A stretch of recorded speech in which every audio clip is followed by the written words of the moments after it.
Hello. In this video, I'll just talk about a few things uh, which help me run WhatsApp on my Debian device. So I think it's been 2 weeks since I switched to Debian as my primary OS. I've used Linux before, but honestly, using it as my primary OS, it has been a completely different experience. It has been hard for me in some aspects. Uh, for example, I haven't been able to use the Adobe applications. I know there's a workaround using Wine and Wine tricks, but honestly, I don't think it's gonna be the same native experience which you have on Windows. So yeah, I'll just talk about how I use WhatsApp from my desktop right now. So uh, before that, I just used my native Windows WhatsApp application, which pretty much does everything. You can place calls from there, and it's very good. It's responsive.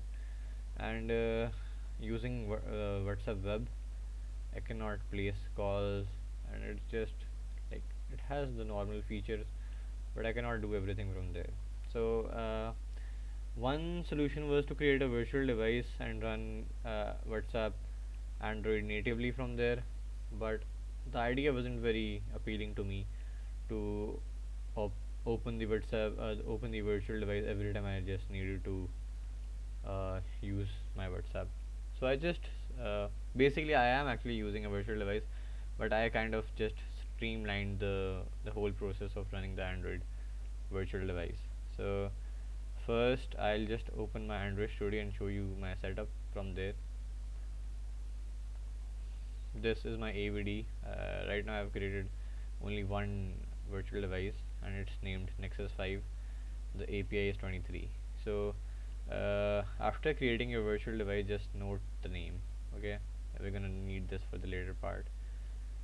I don't think anyone is gonna follow this as a tutorial, but I'm just putting it out there if anyone needs it. So yeah, the virtual device is pretty much done, and I think you can also create a virtual device without having the Android Studio. You can just directly install the SDK and Android Virtual Device Manager, and you can create a virtual device from there.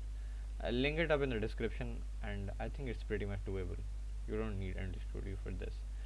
After the AVD is created, you just basically go to the directory. So right now I can run my virtual device from here, but it's very hectic. You know, every time you need to use WhatsApp, you come to your Android Studio and run your virtual device from here. So I just created a bash script, which I got it from the internet, I think. Yeah, everything is out there.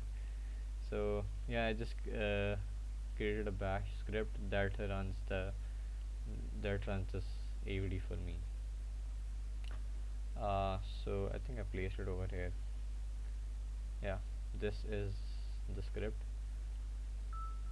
Let me open this up in terminal.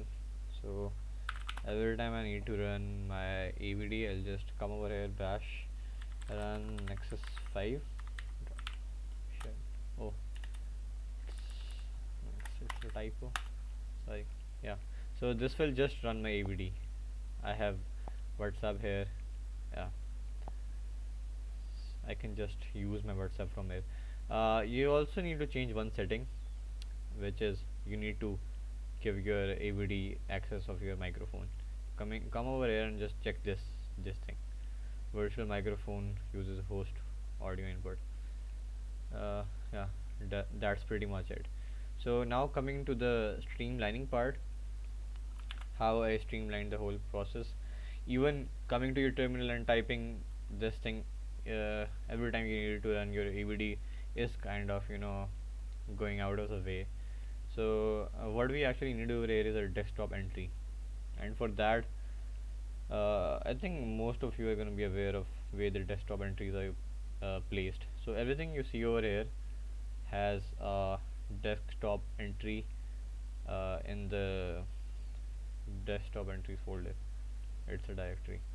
So let me just get to my terminal. cd this thing local, not sure. Okay, so this directory is gonna have all the desktop entries that I have created so far. Okay, so let me just list. Yeah, you can see nexus5.desktop. So I just manually created one desktop entry, and it shows up over here. So let me just open this up. Yeah. So this is the desktop entry. Desktop. I keep saying desktop. Never mind. Okay, so this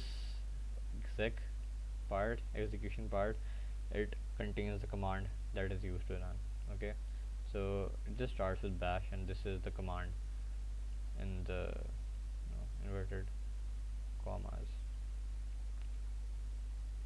You just replace this with your emulator directory, and this stays the same. Over here, you just write the name of your virtual device.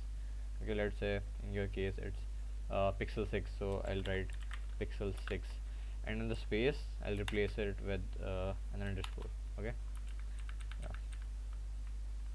Save it up, and this is icon. You can pretty much put anything you want. It accepts I think SVG files as well. So yeah, let me just show you how I run. Now I just come over here, click this, voila, it works for me. Yeah, the calls are working. It's basically WhatsApp. So, yeah. So also when you're basically let me just run it again to show ADB. With your virtual device, you can also run the ADB shell, and you can do pretty much a lot of stuff. So ADB devices. Yeah, this is the device. This is my ABD device. ADB shell. Let me show you. CD, ls. Yeah, these are the folders. My virtual device. So let's say I need to install something. For example, WhatsApp. So I'll just download the WhatsApp APK on my host machine and exit from the shell, and let's say the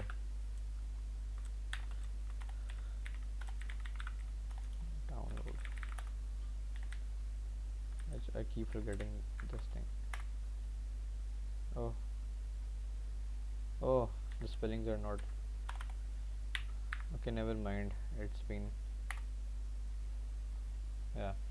So this is my downloads folder. Let's say I install the WhatsApp APK and it's sitting in this folder. So I'll just use this command adb install whatsapp.apk, and just this thing will install the APK for me. Yeah, this is nice. Okay.